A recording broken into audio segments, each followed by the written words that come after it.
حیدری ماشاءاللہ، حسینیت، حسینیت، یزیدیت، یزیدیت، آل محمد دشمن عبداللہ، آل محمد دشمن عبداللہ، ماشاءاللہ. اے ہم صاحب عزت، صاحب قدر سید عمران حیدر جعفری صاحب اور اپنے ٹائم میں پڑھ گئے اور سے بے عمر ہیں جناب علامہ قبلہ اکبر علی جوادی صاحب. میں نے درخواست گزارا کہ او جناب لال معرفت اہل بیت، معرفت دین خدا دیا گلہ کرن اور دعانے اور سارے مومنین سامین سارے قلوب علویہ، قلوب حیدریہ میں معرفت نال سیرات کرا. انہاں دی آمد و سلامتی واسطے بآواز بلند سلامات.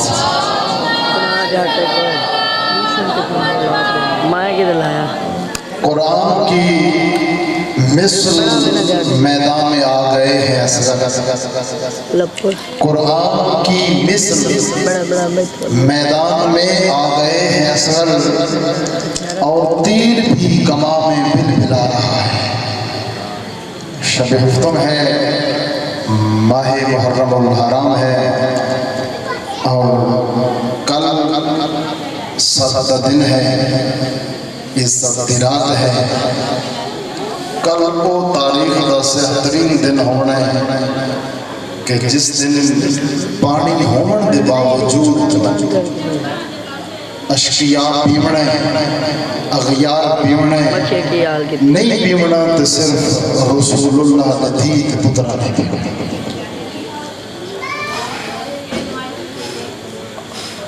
انتہائی مغموم دن ہے، ایام عزا ہے. کوشش کرو حسین اور حسین میں باراضی ہوئے. خالق کائنات اللہ اسا سارے دی حاضری مالک اپنے دربار چھوڑ کے جناب سیدہ قبول فرمائے. اور میرے برادر محترم حکیم امجد علی صاحب اور انہاں سارے صاحبان نے صفحہ عذاب بچھایا، مالک اپنے دربار قبول فرمائے. اور استبانی اصلی بزرگوار مرحوم مغفور زبار محمد توفیل برادر مدثر عباس، اللہ انہاں مرحومین دے درجات بلند فرمائے اور انہوں نے فردوس بری اعلیٰ مقام نصیب فرمائے. اپنی دعاوں دی قبولیت واسطے اور اپنے مرحومین دے درجات دی بلندی و مغفرت واسطے حصول شفاعت آل محمد واسطے بآواز بلند صلوات. صلی اللہ محمد و آل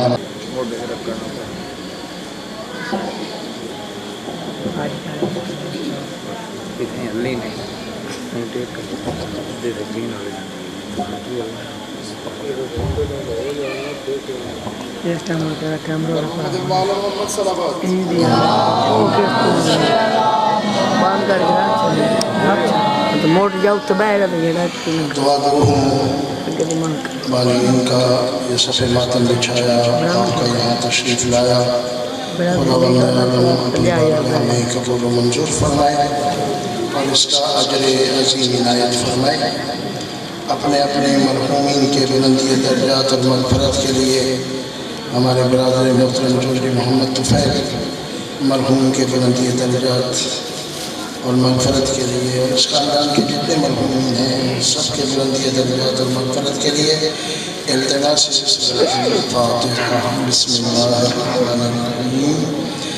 الحمد للہ رب العالمین الرحمن الرحیم مالک یوم الدین ایاک نعبد و ایاک نستعین اهدنا الصراط المستقيم صراط الذين أنعمت عليهم غير المغضوب عليهم ولا الضالين.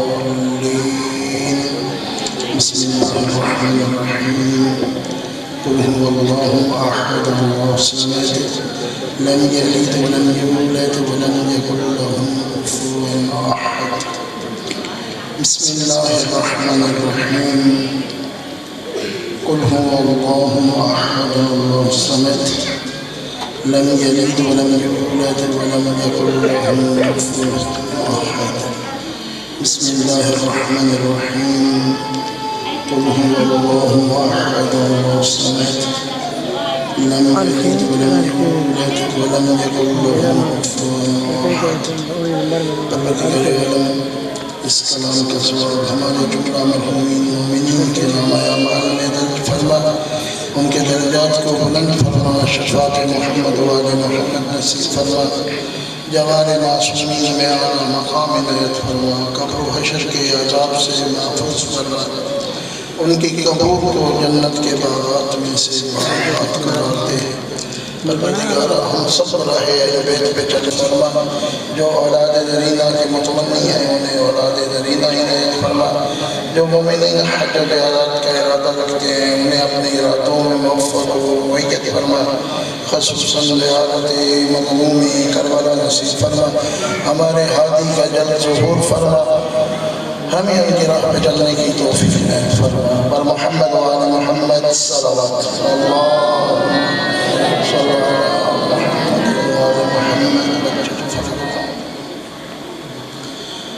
أعوذ بالله من الشيطان الرجيم. الحمد لله الذي لا يبلغ مدحته القائلون ولا يحصي نعماه العادون ولا يؤدي حقه المجتهدون الذي لا يدركه بعد الهمم ولا يناله غوص الفتن الذي ليس لصفته حد محدود ولا نعت موجود ولا وقت محدود ولا عجل ممدود فطر الخلائق بقدرته ونشر الرياح برحمته وابتدى بالصخور ميدان أرضه ثم الصلاة والسلام على سيدنا ونبينا وشفيع ذنوبنا وطبيب نفوسنا وحبيب قلوبنا أبي القاسم محمد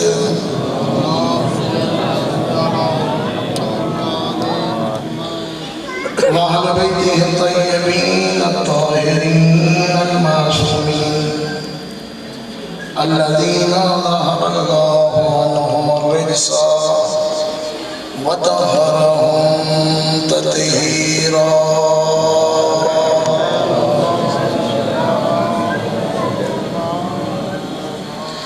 ولعنة الله على أعدائهم وغاصبي حقوقهم ومنكري فضائلهم. أما بعد فقد قال الله سبحانه وتعالى في محكم كتابه المجيد وهو أصدق الصادقين وقوله الحق. بسم الله الرحمن الرحيم. قل هل يستوي الذين يعلمون والذين لا يعلمون. صدق الله العلي العظيم. صلى محمد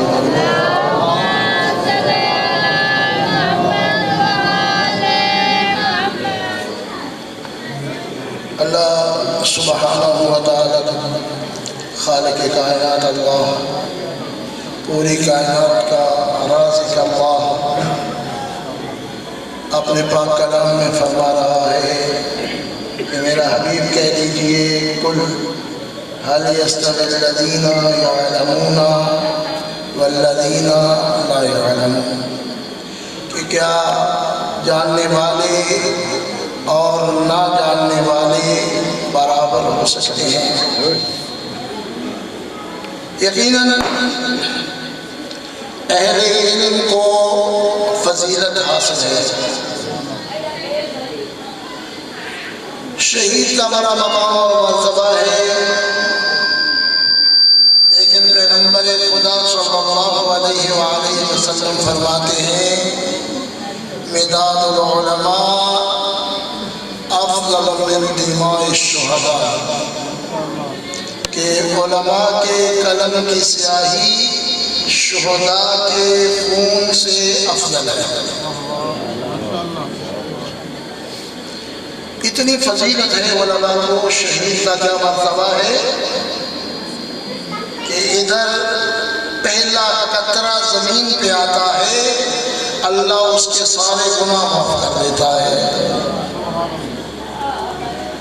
اور علماء کو فوقیت حاصل ہے شہداء کے اوپر۔ اب اگر کوئی یہ سوچنے بیٹھ جائے کہ شہید تو مولا علی بھی ہیں اور امام حسین بھی شہید ہیں اور باقی شہداء کربلا بھی شہید ہیں، تو اس مولوی کے قلم کی سیاہی کیا ان کے خون سے افضل ہو سکتی ہے؟ ہرگز نہیں۔ وہ جتنے بڑے شہید ہیں اتنے ہی بڑے عالم بھی تھے۔ اس لیے عام شہید کی بات کر رہا ہوں، معصوم شہید جو ہیں ان کے خون کی بات نہیں ہو رہی۔ میں نے عرض کیا تھا کہ بعض علوم سیکھنا واجب کی 3 قسمیں ہوتی ہیں، اہل علم محفل میں موجود ہیں۔ ایک ہوتا ہے واجب عینی۔ اب بعض دوست کہتے ہیں کہ آپ اردو میں پڑھتے ہیں تو بعض لوگوں کو سمجھ نہیں آتی، ایسی بات نہیں ہے۔ آپ بڑے بڑے علماء کو جو اردو کے خطیب ہیں انہوں نے کبھی پنجابی چکی بھی نہیں، آپ ان کو بھی سنتے ہیں اور داد بھی دیتے ہیں۔ ایسی بات نہیں کہ آپ کو سمجھ نہیں آتی، صرف سمجھانے کے لیے یہ عرض کر رہا ہوں کہ واجب عینی وہ ہوتا ہے جو ہر شخص نے خود کرنا ہوتا ہے، جیسے نماز یہ واجب عینی ہے، روزہ واجب عینی ہے۔ ہر مومن نے یہ عمل خود کرنا ہوتا ہے، کسی دوسرے کا اس کی زندگی میں عمل نہیں کیا جا سکتا۔ مرنے کے بعد ہو سکتا ہے، مثلا باپ مر گیا تو بیٹے کے اوپر، بڑے بیٹے کے اوپر اس کی نمازیں فرض تھی، اس نے خود نہیں پڑھی یا خود پڑھتا ہے،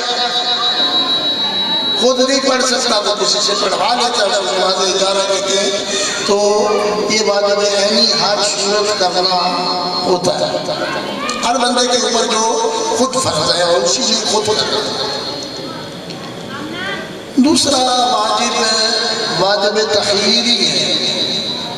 تخییری کا مطلب ہے آپ کو اختیار ہے، ایک وقت میں 2 کام آپ کے اوپر فرض ہو گئے، ان میں سے جس کو آپ اختیار کر لیں گے، جو عمل کر لیں گے، دوسرا خود بخود ختم ہو جائے گا۔ جیسے جمعے کے دن زوال آفتاب کے ساتھ 2 نمازیں فرض،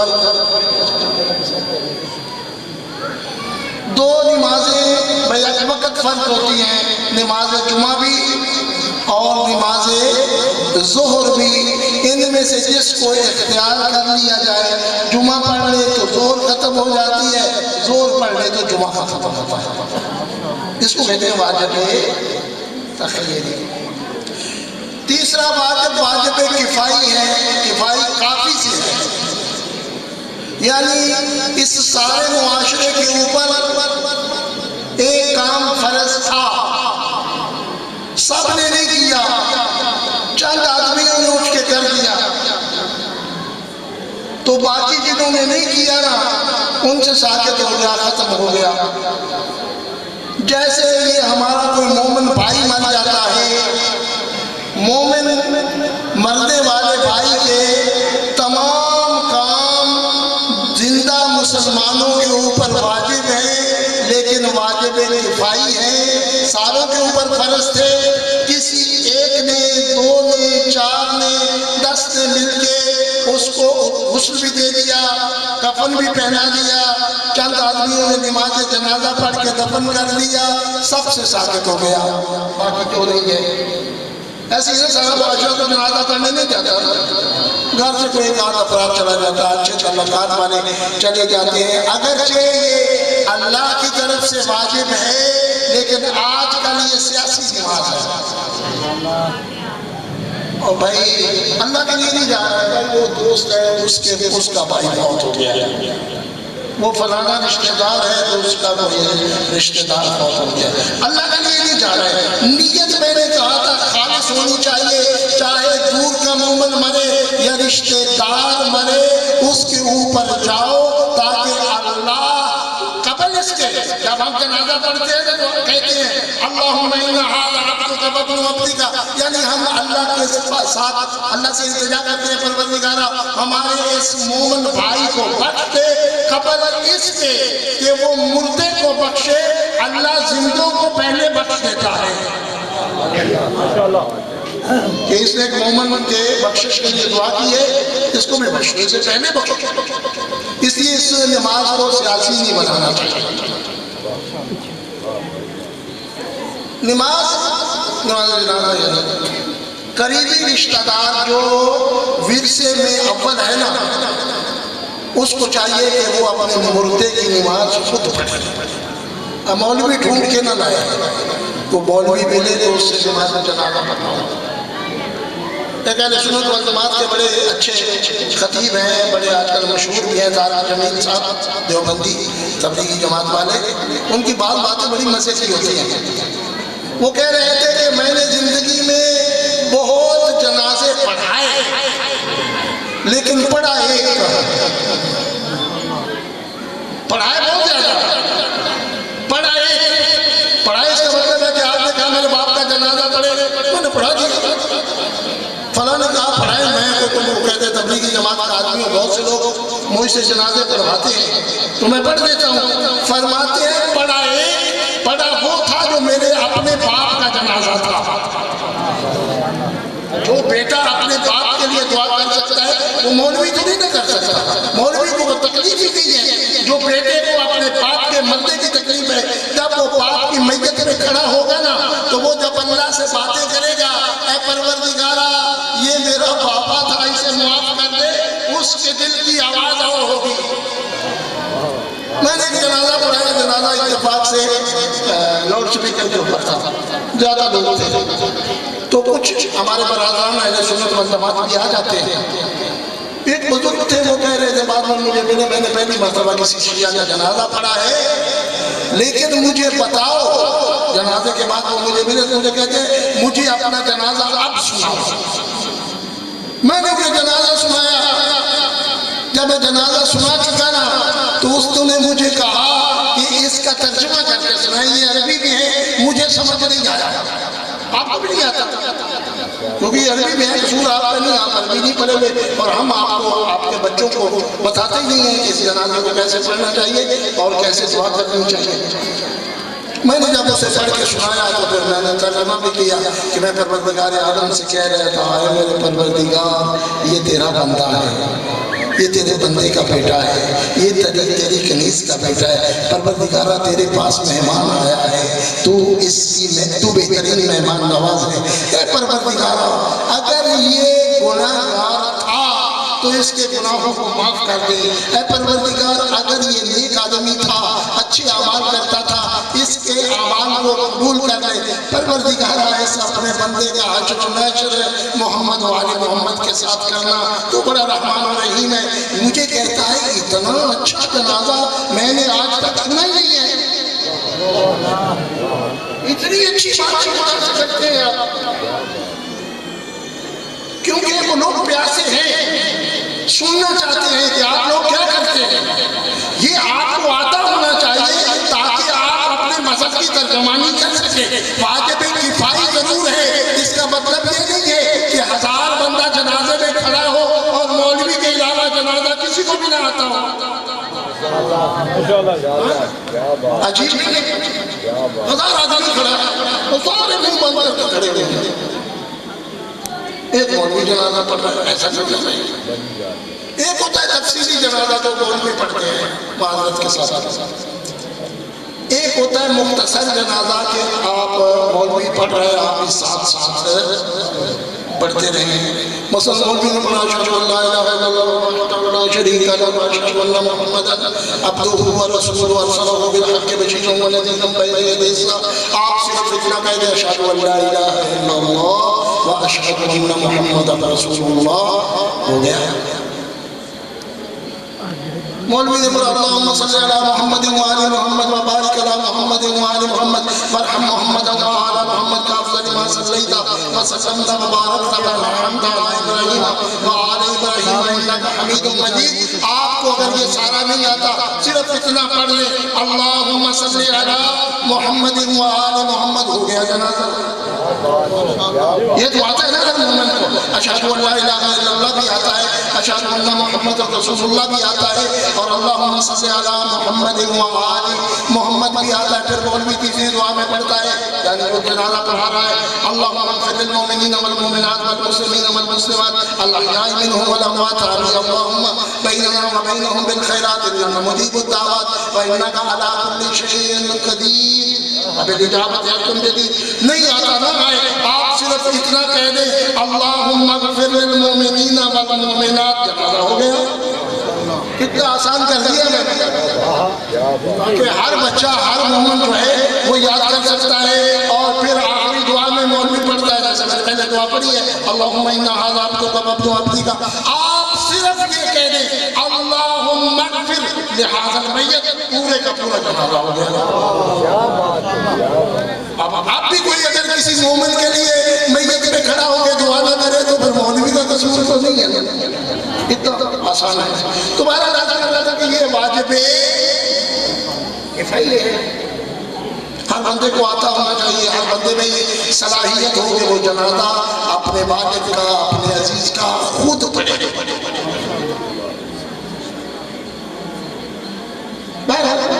دین کو سیکھنا میں نے آج کیا، یہ واجب کفایہ ہے، بعض معاملات واجب کفایہ ہوتے ہیں، بعض واجب عینی ہے، نماز کو یاد کرنا واجب عینی ہے۔ ہر بندے کو خود نماز آتی ہونی چاہیے، مولوی پہ حیثیت نہیں، خود بھی نماز آتی ہونی چاہیے۔ تو میں نے عرض کیا تھا کل بھی پرسوں سے کر رہا ہوں کہ واجبات نماز کتنی ہیں؟ 4 بتایا تھا، 11 میں سے کیا بتایا تھا؟ نیت نمبر 1، نیت نمبر 2 تکبیرۃ الاحرام، نمبر 3 قیام، نمبر 4 قرات، یہ 4 واجبات میں نے بتایا۔ 5واں ہے رکوع، یہ جھکتے ہیں، یہ 5واں فرض ہے، واجب ہے۔ 6واں ہے سجدہ،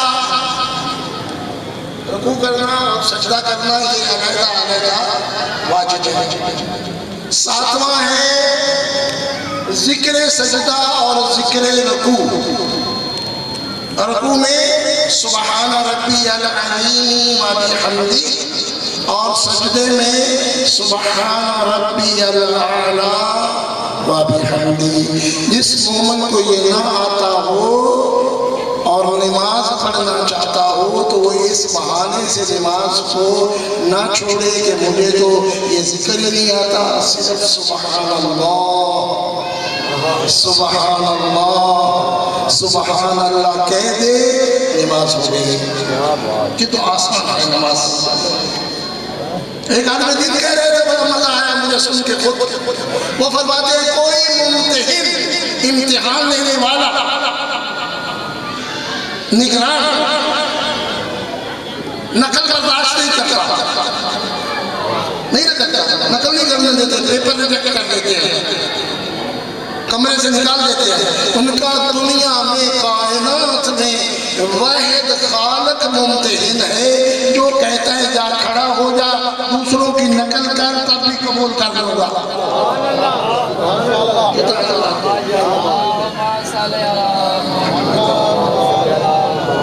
یہ بات جماعت ایمان نقل ہی ہوتی ہے، ایک آگے کھڑا ہوتا ہے، پیچھے صفیں کھڑی ہوتی ہے، تلاوت وہ کرتا ہے، آپ خاموشی سے سنتے ہیں، رکوع وہ کرتا ہے، آپ دیکھ کے رکوع کر دیتے ہیں تو سبحان ربی العظیم اگر بچوں کو نہیں آتا تو سبحان اللہ کہہ دیں، بس کافی ہے۔ سجدے میں جائیں، دیکھیں سجدے میں جا رہے ہیں، سجدے میں سر رکھ کے سبحان ربی الاعلیٰ کہہ دیں وبحمدہ۔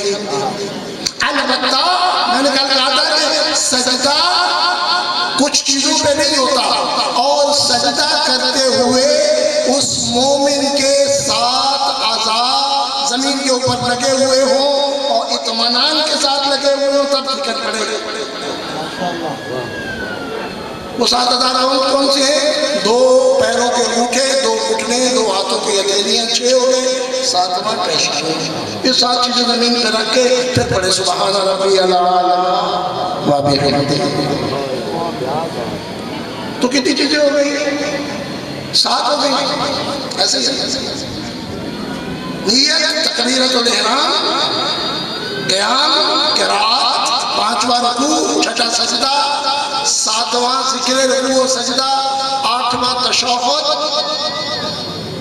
جو سارے سجدے اشہد ان لا الہ الا اللہ وحدہ لا شریک لہ واشہد ان محمدا عبدہ ورسولہ اللہم صل علی محمد وعلی محمد۔ 8 ہو گئے۔ آج اتنے 8 ہی کل لیتے جو ہے نا تاکہ یہ توڑانی نہ ہو جائے۔ یہ 8 چیزیں واجب فرائض میں سے میں نے عرض کر دی ہیں، باقی 3 رہ گئے ہیں، انشاءاللہ کل گزارش کر دوں گا۔ اللہ سبحانہ و تعالی نے علم سیکھنے کے لیے 2 چیزیں دی ہیں۔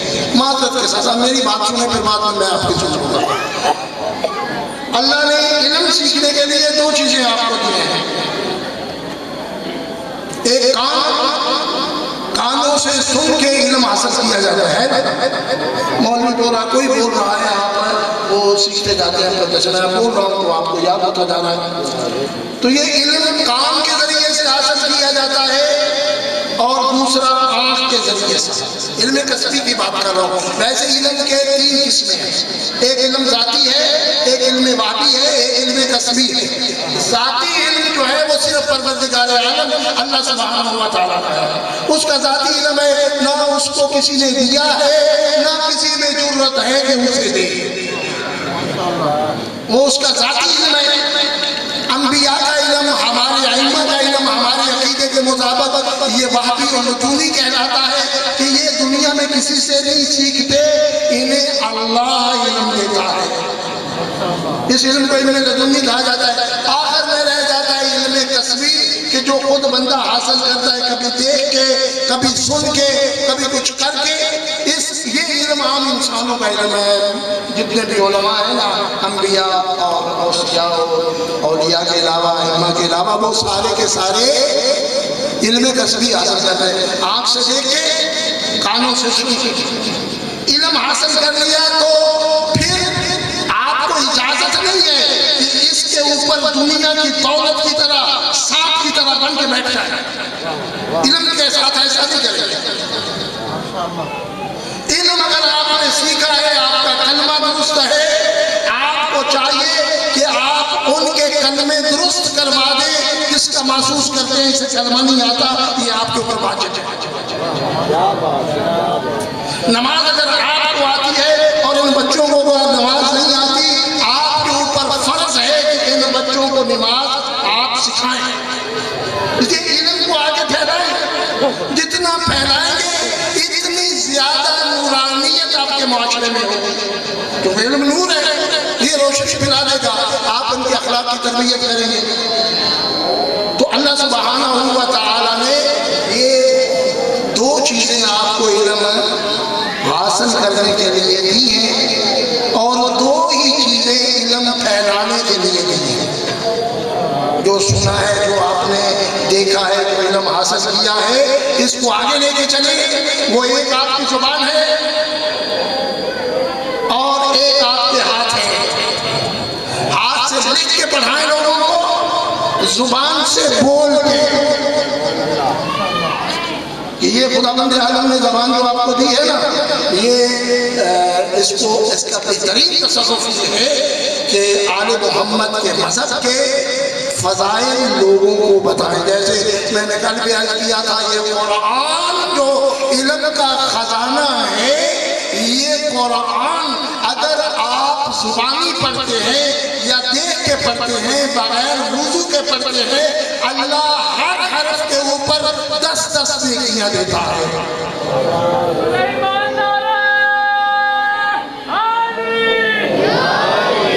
قرآن کے ایک حرف کے اوپر 10 نیکیاں، اور اگر اہتمام کر کے وضو کر کے پڑھیں، کیونکہ اہتمام کیا نا، پہلے آپ گئے، آپ نے وضو کیا، پھر قرآن کو اٹھایا اور قرآن کو دیکھ کے پڑھا، اب آپ کا حساب زیادہ ہو گیا۔ معصوم فرماتے ہیں، پیغمبر خدا فرماتے ہیں، ایک حرف کے اوپر 25 نیکیاں، اور پھر آپ نے اور زیادہ اہتمام کیا، نماز میں جا کے کھڑے ہو گئے، اگر کھڑے ہو کے قرآن پڑھا تو ایک حرف کے اوپر 100 نیکی، اور اگر بیٹھ کے پڑھا تو 50 نیکیاں۔ یہ قرآن مجید ہے بابا، قرآن علم ہے۔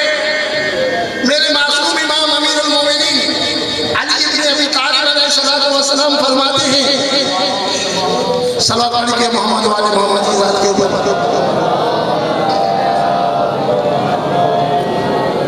امام فرماتے ہیں جب میرا جی چاہتا ہے کہ میں اللہ سے باتیں کروں تو میں نماز پڑھتا ہوں۔ خوف تو نہیں آ رہا نماز سے، معذرت میں تھوڑا سا تذکرہ کر دیتا ہوں کہ اگر میرا جی چاہے کہ میں اللہ سے باتیں کروں تو کیا کرتا ہوں؟ نماز پڑھتا ہوں، اور جب میرا جی چاہے کہ اللہ مجھ سے باتیں کرے میں قرآن پڑھتا ہوں۔ قرآن اللہ کی باتیں ہیں، اور کتنا خوش قسمت ہے وہ انسان کہ زبان اس کی ہے، کلام پروردگار عالم کا ہے۔ تو قرآن مومن کو مخاطب کرتا ہے، میں نے کل عرض کیا تھا، کسی اور سے بات ہی نہیں کرتا۔ 69 مرتبہ، ایک نئی مرتبہ قرآن مجید میں اللہ تعالیٰ نے یا ایوہ الذین آمنوا کہہ کے مخاطب کیا ہے، اے میرے وہ بندو جو ایمان لے آئے، یا ایوہ الذین جو ایمان لائے۔ اب ایمان کے بھی درجات ہیں، سب کا ایمان برابر نہیں ہوتا، اور نہ گھبرایا کریں گے وہ یہ کہہ رہا تھا، وہ یہ کہہ رہا تھا۔ جب سلیمان فارسی اور ابو ذر کا ایمان برابر نہیں ہے، آپ اور میں کون ہوتے ہیں؟ سلیمان کا ایمان 9ویں درجے پہ یا 10ویں درجے پہ، اور ابو ذر کا ایک درجہ نیچے، کوئی لڑائی ہے کہ وہ برابر کیوں نہیں ہے؟ اس لیے اگر ان کا ایمان برابر نہیں ہے تو ہمیں بھی چاہیے کہ بہتر درجے پہ پہنچے۔ کائنات میں ایک ہی شخصیت ہے، میں کہا کرتا ہوں کہ ایک درجے سے لے کے 10ویں درجے تک، ممکن ہے 100 درجوں تک ایمان ہو، لیکن اتنے درجوں پہ ہونے کے باوجود کوئی کل ایمان نہیں ہے۔ درجات ہیں نا ایمان کے، ایمان کے درجات ہیں، اور یہ درجات جب ختم ہوتے ہیں پھر انسان کا بنتا ہے کل ایمان، اور کائنات میں فقط ایک ہی شخصیت ہے جسے پیغمبر نے کل ایمان فرمایا ہے۔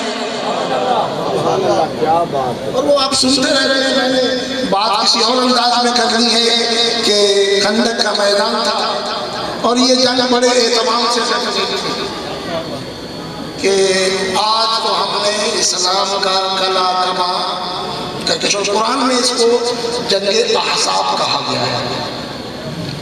احزاب حزب کی جمع ہے، گروہ، پورے عرب سے بہادر چن کے لائے گئے تھے کہ تاکہ اسلام اور مسلمانوں کو ختم کر دیں۔ آ گئے کافر، رسول اللہ نے خندق کھود دی،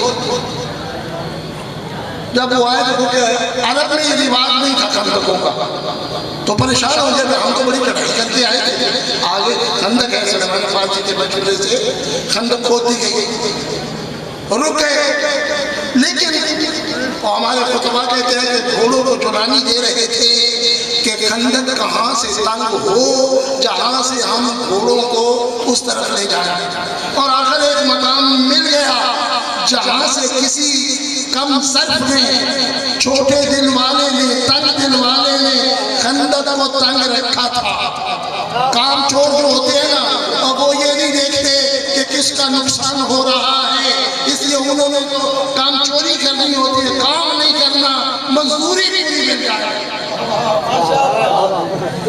تو وہ کہیں سے تنگ تھی، گھوڑے کو دیا چڑھا، اور یہ آ گیا اندر آ کے لگے پڑ کے مارنے، اے مصطفیٰ آ جاؤ، بھیجو اپنے کسی بہادر کو۔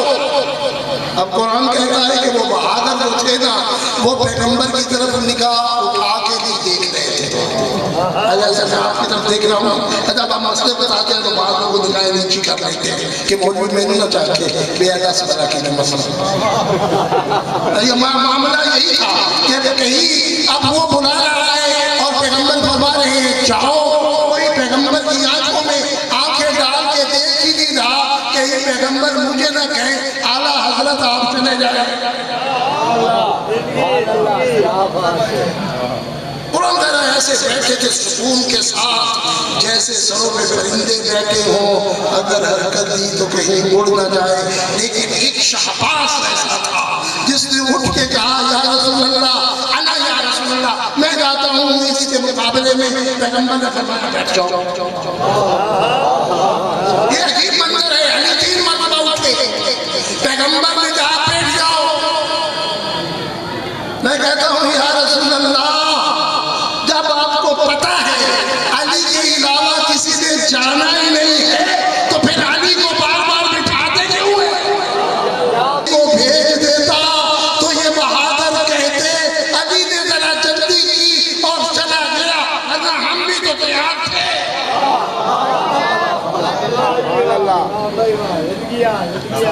اب جب کسی دشمن کے مقابلے میں دشمن نہ جائے گا، ہم تو کبڈی دیکھا کرتے تھے بچپن میں، وہ ایک کھڑا ہو کے للکار رہا ہوتا تھا اور باقی جاتے نہیں تھے، تو وہ ذرا زیادہ جوش کا اظہار کر، اس نے زیادہ جوش کا اظہار کیا، اس نے کہا تم مسلمان کہتے ہو کہ ہم میں سے اگر کوئی مارا جائے تو وہ شہید ہوتا ہے اور وہ جاتا ہے سیدھا جنت میں، آؤ میں تمہاری جنت کے دروازے کھول کے کھڑا ہوں۔ غیرت دلانا ہوتی ہے نا، وہ غیرت دلا رہا تھا۔ جب پھر بھی کوئی نہ اٹھا تو پھر اس نے کہا کہ مجھے جہنم بھیجنے کے لیے نہیں ہوگے، تم تو کہتے ہو کہ تمہارے ہاتھوں سے مر جائے وہ جہنم جائے گا۔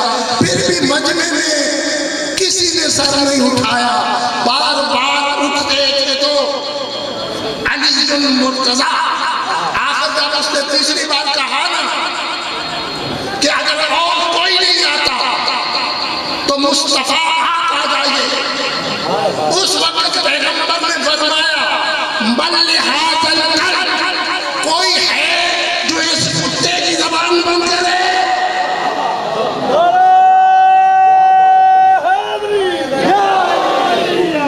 میں تو سبستان کروں گا کہ پیغمبر خدا اللہ تو کہہ رہا ہے انک لعلی خلق عظیم، آپ خلق عظیم کے مالک ہیں،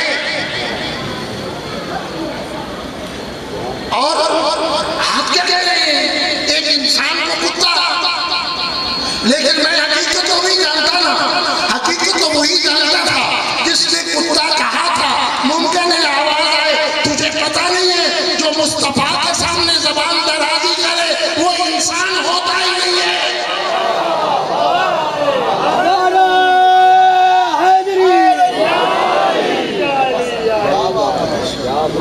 اب علی اٹھے،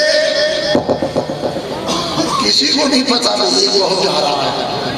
اب میں خطابت کی زبان میں کچھ آتا چاہتا کہ علی علیہ السلام کو پیغمبر نے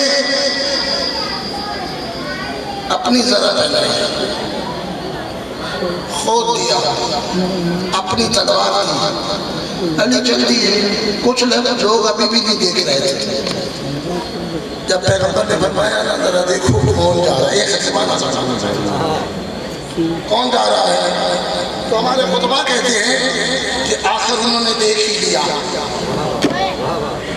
اور پھر جب آپ کسی کو کسی نام سے پکارتے ہیں نا تو اپنی معرفت کے مطابق کسی شخصیت یہ مولوی ہے یہ علامہ ہے یہ حجت الاسلام ہے یہ عالم اللہ ہے جتنی معرفت ہوتی ہے نا جس کے سر کے اوپر عمامہ ہوتا ہے نا اس میں شک نہیں ہوتا کہ یہ شیعوں کا مولوی ہی ہے علامہ کہیں نہ کہیں آپ کچھ نہیں کہیں بالکل نہیں پتہ چلتا اس کے پاس کیا علم ہے یا نہیں جانتا ہے یہی جانتا ہے جس کے ساتھ عمامہ ہے پھر صرف وہی جانتا ہے تو اب تھوڑی سی نظر اٹھا کے دیکھا تو اپنی معرفت کے مطابق کہا نا ایک نے کہا یا رسول اللہ علی ابن ابی طالب جا رہے ہیں دوسرے نے کہا نہیں برادر رسول پہلے درجے کا مومن اس کے عمل کی جو اجر ہوگا وہ اور ہوگا دوسرے درجے کا ایمان اس مومن کے عمل کا کوئی مقام اور ہوگا دوسرے درجے کا اگر مومن ہے تو اس کے بارے میں رسول کہہ دیں گے السلمان منا اہل البیت اس کا عمل ہمارے ساتھ ملحق ہے لیکن جب مقام پہ پہنچے گا اس کے اوپر جس کو کہتی ہے کل ایمان اب جب کہے نا عمر ابن عبدالقدس کے مقابلے میں آپ عمرو پڑھتے ہیں عمرو لفظ غلط ہے اے عمر ہے ہمارے استاد کہا کرتے تھے کہ انتہائی بڑے ادیب استاد تھے عربی ادب کے بہت بڑے بھائی دارالعلوم محمدیہ سپودا کے مولانا نادر حسین صاحب قبلہ ان کا نام تھا فوت ہو چکے ہیں نماز جعفریہ جو دارالعلوم محمدیہ سے چھپتی ہے نا وہ انہی کی لکھی ہوئی ہے وہ پوچھا ہم نے کہ یہ عمر اور عمر میں فرق کیا ہے انہوں نے کہا تمہیں نہیں پتا تو پنجابی میں کہا تھے واہ ہے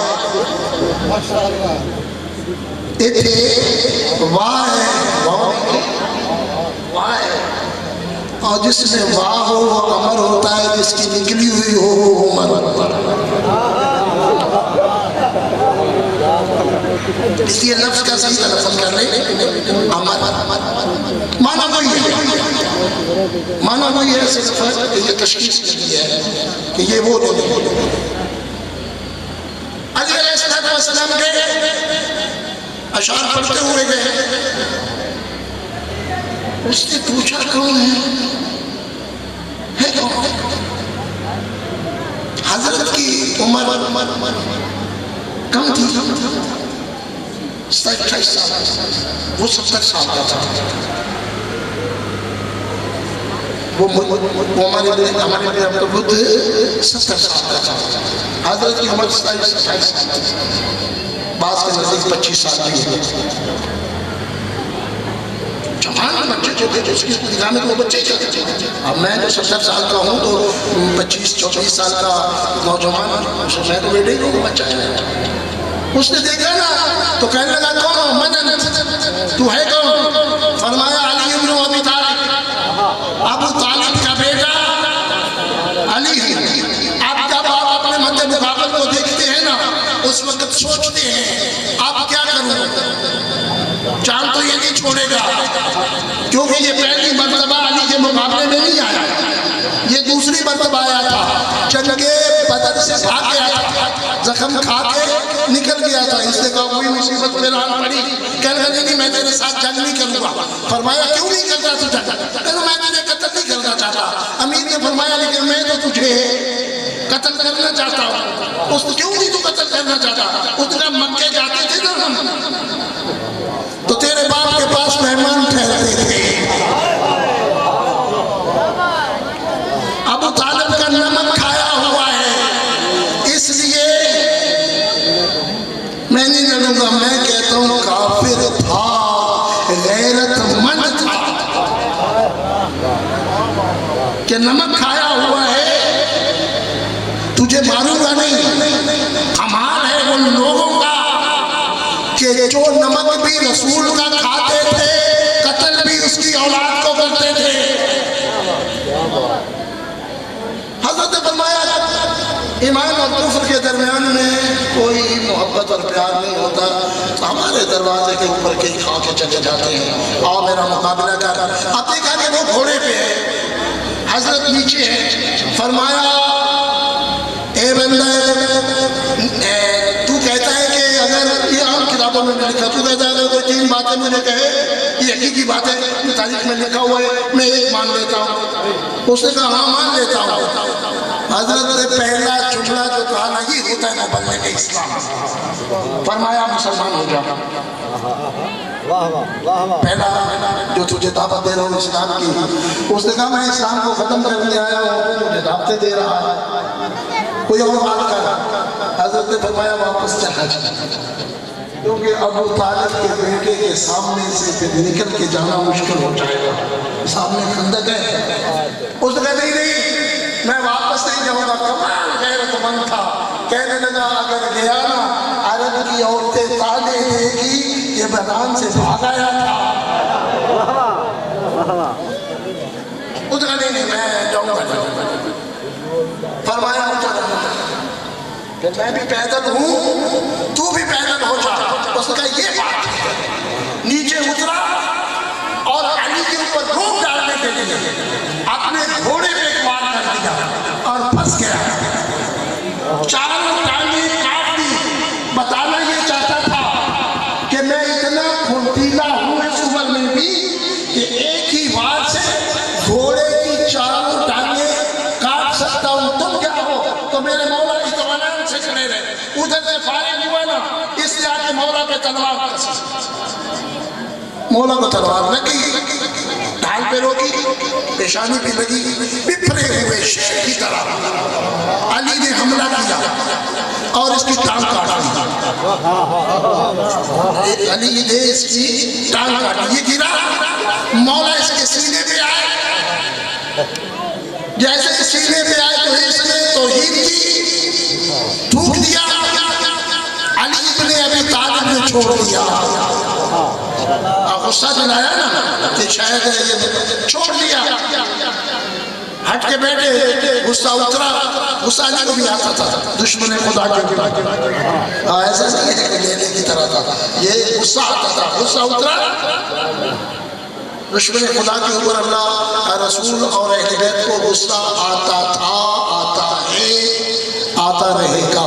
کوئی اطمینان نہ کرے کہ میرے اوپر تو غصے نہیں آئے گا چاہے میں دین الہی کی مخالفت کرتا رہوں، نہیں، غصہ کرتا۔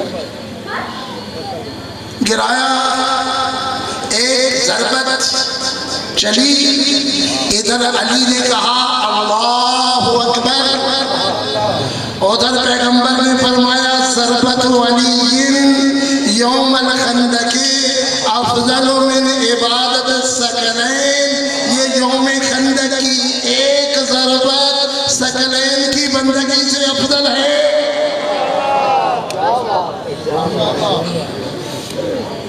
خدا شہد ہے، آپ عربی پڑھے ہوئے نہیں ہیں، کتابیں پڑھے ہیں، اٹھا کے دیکھیں، کسی سے پوچھیں۔ علامہ فخر الدین رازی کا 2 دن پہلے میں نے حوالہ دیا تھا، اس نے اپنی تفسیر کبیر کی سورہ قلم میں تفسیر لکھتے ہوئے لکھا ہے اِنَّا أَنزَلْنَاهُ فِي لَيْلَةِ الْقَدْرِ وَمَا أَدْرَاكَ مَا لَيْلَةُ الْقَدْرِ لَيْلَةُ الْقَدْرِ خَيْرٌ مِّنْ أَلْفِ شَهْرٍ۔ رک کے پڑھ رہا ہوں تاکہ آپ کو سمجھ آئے، لَيْلَةُ الْقَدْرِ خَيْرٌ مِّنْ أَلْفِ شَهْرٍ، یہ ایک لیلۃ القدر 1000 مہینوں سے خیر ہے، بہتر ہے۔ وہ فرماتی ہے کتنی بہتر ہے یہ بتائیے نہیں، پیغمبر اللہ نے یہ نہیں بتایا، صرف بتایا کہ یہ 1000 مہینوں سے بہتر ہے، کتنی بہتر ہے یہ نہیں بتایا۔ وہ کہتے ہیں ان 2 چیزوں کی سمجھ نہیں آئی، یہ کتنی بہتر ہے۔ ادھر اللہ نے کہا لیلۃ القدر خیر من 1000 شہر، ادھر پیغمبر نے فرمایا ضربت علی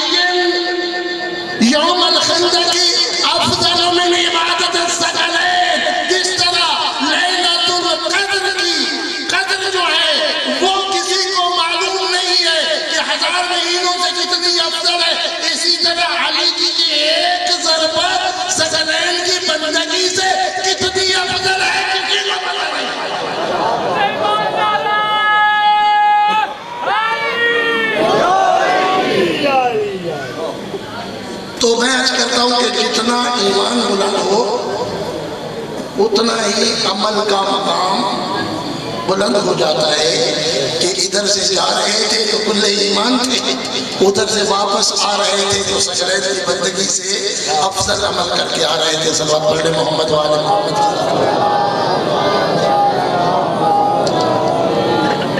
اللہ نے فرمایا یا ایھا الذین آمنوا، آج کہا رہا تھا کہ ایمان،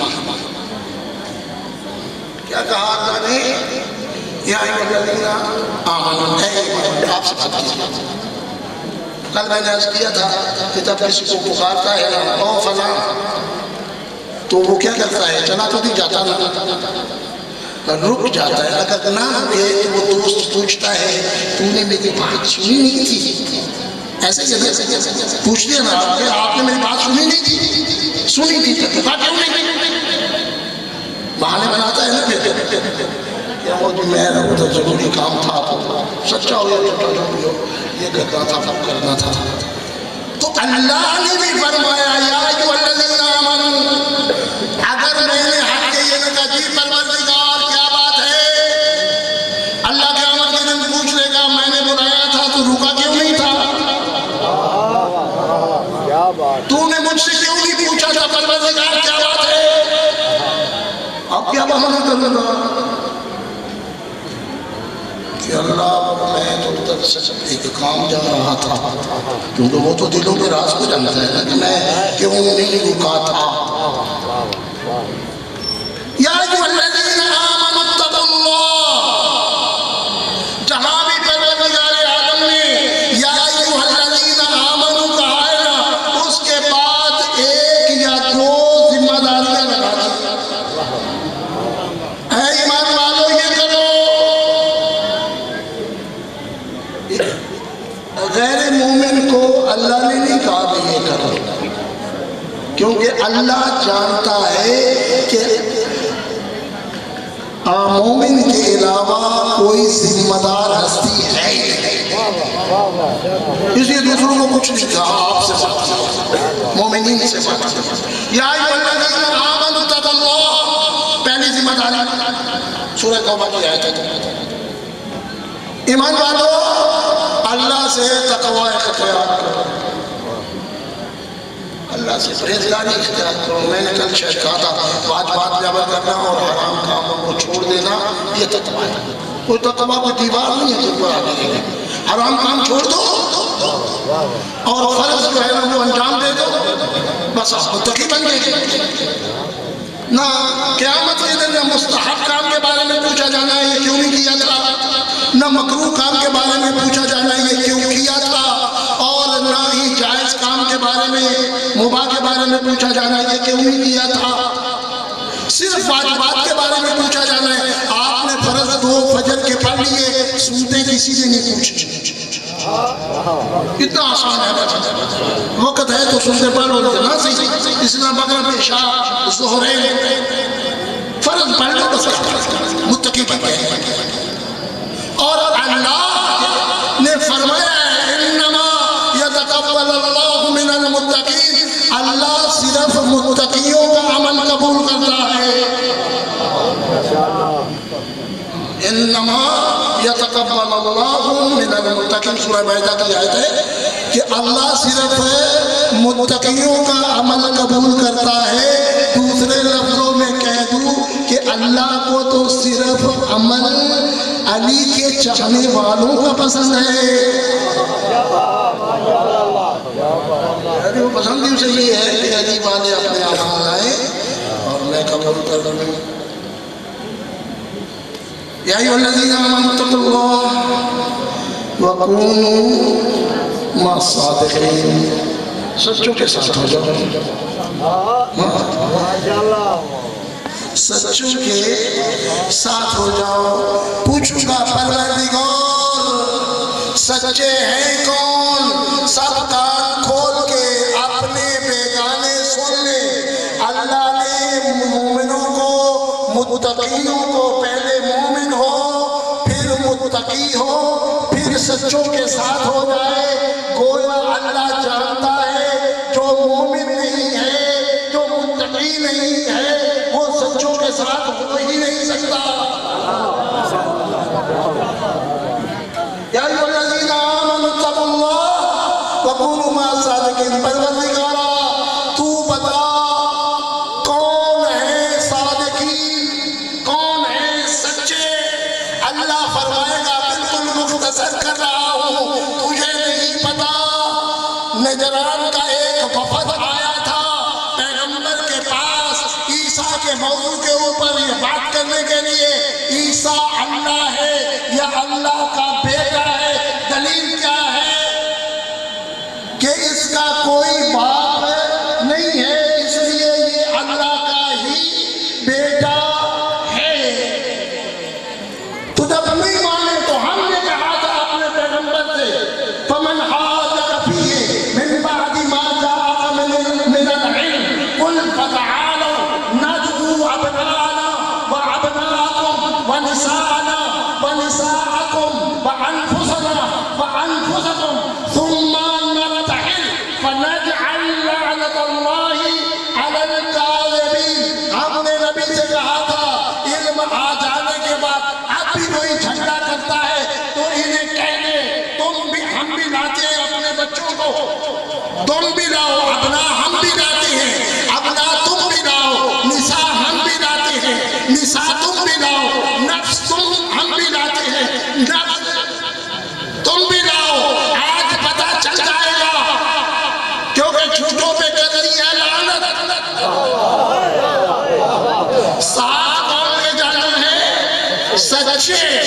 آپ پیغمبر نے جو ترتیب دی وہ یہ تھی قرآن کی آیت کے بالکل مطابق، آگے خود تھے،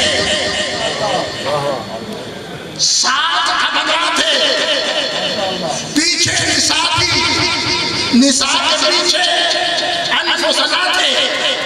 میں کہا کرتا ہوں عظمت زہرا کتنی بلند ہے، آگے ہے نبوت، پیچھے ہے امامت۔ شوہر اپنی توہین سمجھتا ہے کہ بیوی کے پیچھے چلے، کہا کرتا ہوں زہرا تیری عظمت کو کروڑوں سلام، تیرے پیچھے خود اللہ نے علی کو چلایا ہے۔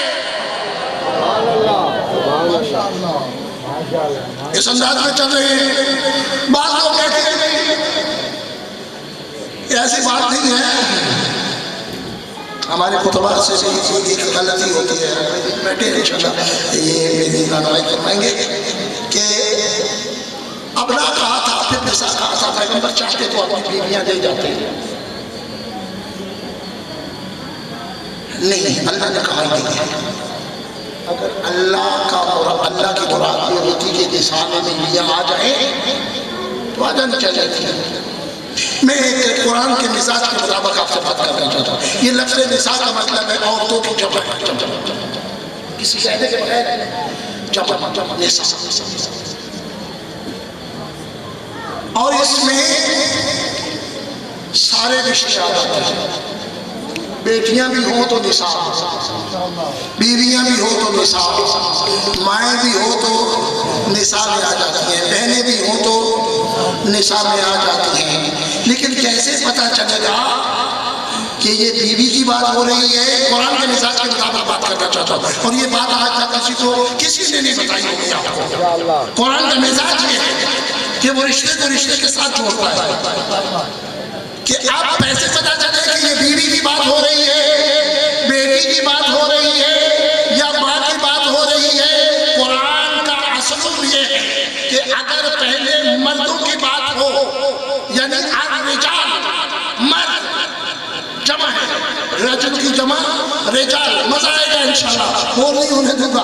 الرجال یہاں مطلب کیا ہے؟ مرد قوامون علی النساء، بعد میں آیا لفظ نساء، رجال کے بعد لفظ نساء آیا، نہ وہاں عام مرد رہا نہ یہاں عام عورت رہی۔ الرجال قوامون علی النساء، شوہر اپنی بیویوں پہ حاکم ہے۔ ماشاءاللہ، یہاں عام عورتوں کی بات نہیں ہو رہی تو کوئی ماں کا حاکم بن جائے گا، کوئی بہن کا، کوئی بیٹی کا حاکم نہیں فرمایا۔ الرجال قوامون علی النساء، عورت مرد اپنی عورتوں کے اوپر، اپنی بیویوں کے اوپر حاکم ہے۔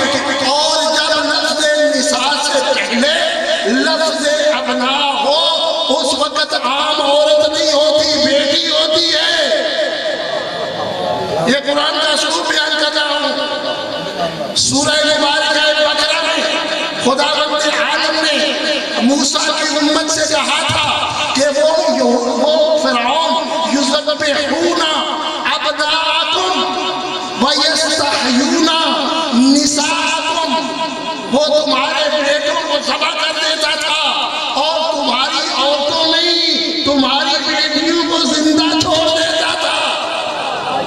یہاں بھی نساء وہاں بھی نساء، تمیز کس سے ہوئی کہ اگر عورت مرد کے مقابلے میں ہو تو بیوی ہوتی ہے، اور جب اپنا کے ساتھ لفظ نساء ہے اس وقت معنی بیوی نہیں ہوتا، بیٹی ہوتی ہے۔ ذرا قرآن کو دیکھ کیا کہہ رہا ہے، نَدْعُو أَبْنَاءَنَا، ہم اپنے بیٹوں کو بلاتے ہیں، وَأَبْنَاءَكُمْ، تم بھی بلاؤ اپنے بیٹوں کو، وَنِسَاءَنَا، ہم اپنی بیٹیوں کو بلاتے ہیں۔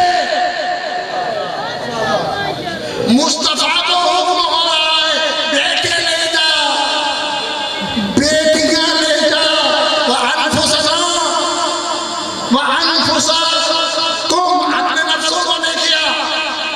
علامہ مظہر حسن ذیلی صاحب بڑا خوبصورت جملہ کہا کرتے تھے، وہ فرماتے تھے کہ اس میں ایک لفظ ہے ابنانا، تو وہ اردو میں پڑھتے تھے نا، میں نے حرف کیا تو وہ کہتے تھے ابنانا، کہتے تھے صلوات پڑھنے محمد وآلہ، بڑے اردو کے ادیب تھے، عالم بھی بہت بڑے تھے، لیکن وہ عربی بھی بہت تھے، وہ صرف اردو میں تقریر کرتے تھے، وہ عربی کا والا نہیں تھے۔ وہ اتنا ہی کہہ رہے تھے کہ جو اقتدار کر رہے تھے نا، شاید ہم نے بھی جانا ہے، تو انہیں پیغمبر کہہ رہے تھے انفسنا وانفسکم، اپنی جانوں کو لاؤ، اپنے جیسوں کو لاؤ، جو تمہاری جان ہے انہیں لے کے آؤ۔ اب لوگوں کو پریشانی بن رہی کہ یہ علی پیغمبر کی جان بن گئی، انہوں نے نہیں، ایسی بات نہیں ہے۔ یہ ہمارے بھیجے تھے بہت بڑے مولوی صاحب ہوتے ہیں، کرم علی شاہ صاحب بھیجے، مصر سے پڑھ کے آئے تھے الازہری، انہوں نے اپنی تفسیر میں لکھا ہے کہ علی نفس رسول بن کے نہیں گئے تھے۔ شریف لوگوں کے نزدیک داماد بیٹا ہی ہوتا ہے، داماد بیٹا ہی ہوتا ہے، تو حضرت علی بیٹے کی داماد کی حیثیت سے، بیٹے کی حیثیت سے کہتے ہیں۔ ہم نے کہا چلو تم یہ تو مان گئے نا علی کے علاوہ کوئی داماد تھا ہی نہیں۔ اب کون گیا؟ 5 سچے، 5 سچے پیغمبر خدا حسن کو انگلی کے ساتھ لگائے ہوئے، حسین کو اٹھائے ہوئے، یا رسول اللہ اگر کوئی گھر کا بڑا جا رہا ہو، 7 بچوں کی ماں بھی ہو، تو بچے ماں اٹھاتی ہے، آپ کیوں اٹھا رہے ہیں؟ علی ہے 34-35 سال کے، وہ اٹھا رہے ہیں اپنے بچوں کو،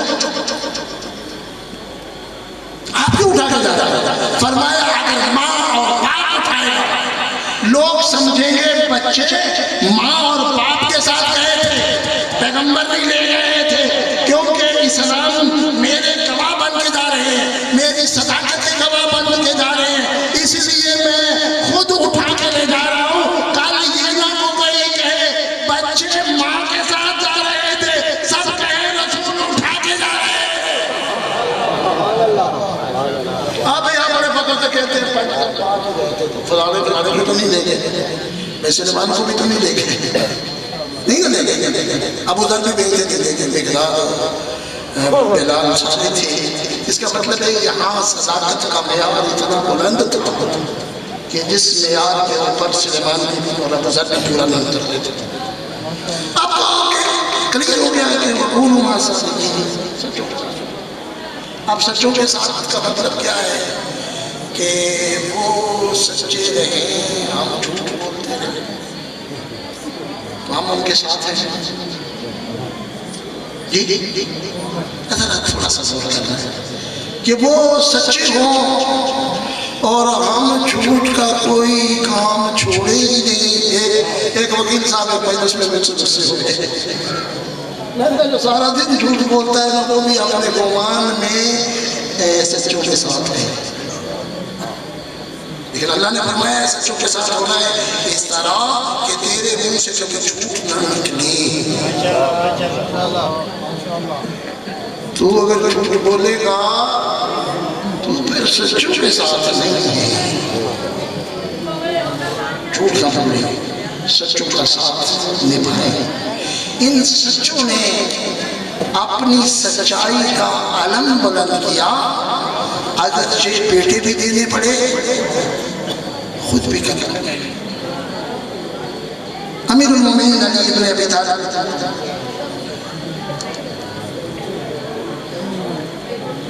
پیغمبر کے بعد 40 سال زندہ رہے یا 30 سال زندہ رہے. پہلی حکومت کی دوسری تیسری. کسی کے قتل کی کوئی وجہ ہو سکتی ہے. علی کے قتل کی وجہ ایک عیسائی رائٹر نے لکھی ہے کہ علی اپنی عدالت کی تلوار سے قتل ہوئے. پیغمبر حضرت علی علیہ السلام کے پہلے دوسرے خلیفے کے جو قاتل تھے جن کو لوگ کہتے ہیں وہ یہودی تھا. دوسرے تیسرے خلیفے کے قاتل کو کہا جاتا ہے کہ یہ دین سے نکل چکے تھے، باغی تھے، خارجی تھے. آج تک آپ نے کسی کے منہ سے نہیں سنا کہ اہل بیت کے قاتل بھی دین تھے، بلکہ ان کے اسلام کے اوپر دلیلیں دی جاتی ہیں. یہ اتنا بڑا مسلمان تھا، اس نے یہ کر دیا تھا، اس نے نہریں کھدوائی تھی، اس نے وہ بیڑے بنائے تھے اور یہ کیا اور وہ کیا. یعنی اہل بیت اتنے مظلوم ہیں کہ ان کے قاتلوں کو پوچھنے والا بھی کوئی نہیں ہے. علی ابن ابی طالب 19 کی رات کو اپنی بیٹی کے ہاں مہمان تھے، چھوٹی بیٹی. وہاں افطار کیا، سادہ سا کھانا کھاتے تھے میرے مولانا، جو کی روٹی اور نمک اس کے علاوہ یا پانی پینا. یہی کچھ اس دن بھی حضرت نے کھایا. پیٹ بھر کے کھانا نہیں کھایا تو 4 رکعتیں کھایا اور پھر ساری رات عبادت. مختصر کر رہا ہوں بھائی، پھر ساری رات عبادت. آتے تھے باہر سے خانہ میں، بیٹیاں حالت دیکھ رہی تھی کہ ان کا باپ بار بار آ کے سین میں کہہ رہا اِنَّا لِلَّهِ وَإِنَّا إِلَيْهِ رَاجِعُونَ. علی کی بیٹیوں کو کیسے چیز میں لا سکتی ہے؟ سن رہی تھی بابا مسترب ہیں، بار بار پوچھ رہی تھی. جب عذاب کا وقت ہوا جانے لگے تو بیٹیوں نے منع کیا کہ بابا آپ نہ جائیں، کھانے بیٹا جو اجل ہے وہ رک نہیں سکتی. پوچھ گئے مسجد میں آزان کہی مولانا نے بتا. علی مسجد کوفہ کے مؤذن نہیں تھے، لیکن آخری آزان مولانا نے خود کہی. جیسے علی اکبر مؤذن نہیں تھے اس میں، لیکن آخری آزان علی اکبر سے کہلوائی، یعنی آزان فجر. علی علیہ السلام نے آزان کہی، پورا کوفہ غمگین تھا. اس انداز میں میرے مولا نے اذان کہی کہ پورا کوفہ غمگین تھا. پھر جگانے لگے ان سوئے ہوئے دلوں، اٹھو نماز کا وقت ہو گیا. یہ ابن ملجم بھی سویا ہوا تھا، اودے منہ سویا ہوا تھا. مولا نے یہ نہیں کہا کہ میں اپنا کام کرتا ہوں تو اپنا کام کر. نہیں، میرے مولا نے کہا تھا اودے منہ سونا شیطانی کام ہے، اٹھو نماز کا وقت ہو گیا. کئی مرتبہ آپ کو خطیب کہتے ہیں علی وہ کریم ذات ہے جو اپنے قاتل کو بھی بے نماز برداشت نہیں کرتا، نماز کے لیے اٹھا دیا. علی علیہ السلام نے مستحب نماز پڑھنا شروع کی، واجب نہیں تھی. سنت مستحب پڑھنا شروع کی. اس ظالم نے مولا پہلا سجدہ کر کے سر اٹھا کے دوسرے سجدے کے لیے جا رہے تھے. یہ کھڑا ہوا تھا پاس, اس کے پاس تھا زہر آلود خنجر. اس نے مولا کی پیشانی پہ مارا. ادھر پیشانی پہ مارنا تھا, ادھر آوازیں بلند ہونے لگی. قد قتل امیر المومنین انہدم ارکان الدین. دین کے ارکان گر گئے, امیر المومنین کو قتل کر دیا گیا. بیٹوں کو بھی منع کر کے گئے تھے.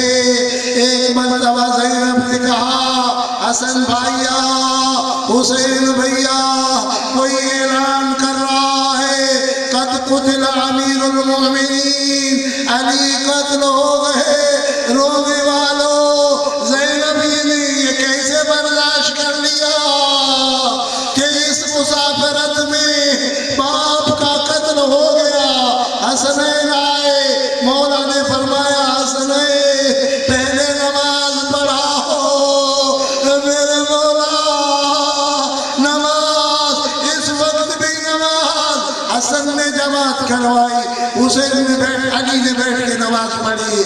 علی نہیں کھڑے ہو سکتے تھے, پھر اسی چٹائی پہ اٹھایا, گھر کی طرف بیٹے لے کے چلے. دروازے پہ پہنچے, مولا نے فرمایا حسن بیٹا میرے میت کو یہاں رکھ دو, مجھے یہاں رکھ دو. جب رکھا گیا فرمایا مجھے سہارا دیجئے. مولا حسن نے سہارا دیا. مولا نے سر کو بلند کر کے کہا او میرے شیعو, او میرے مخلص دوستو, واپس چلے جاؤ اپنے گھروں کو.